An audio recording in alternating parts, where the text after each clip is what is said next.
versus Raymond Boyd Gates, 2016. The facts, I believe the affidavit supporting did not be questioned by any law enforcement without having counsel present.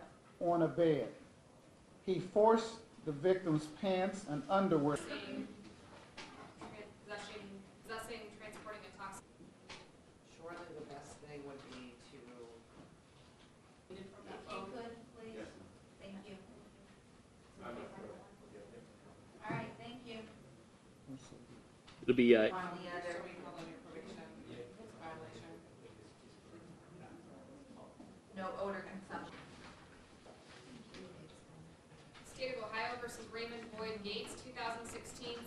The facts, I believe the affidavit supporting did not be questioned by any law enforcement without having counsel present. On a bed. He forced the victim's pants and underwear. Possessing, transporting a toxic. Surely the best thing would be to... If you could, please. Yes. Thank you. I'm not sure. All right, thank you. it'll be On the other...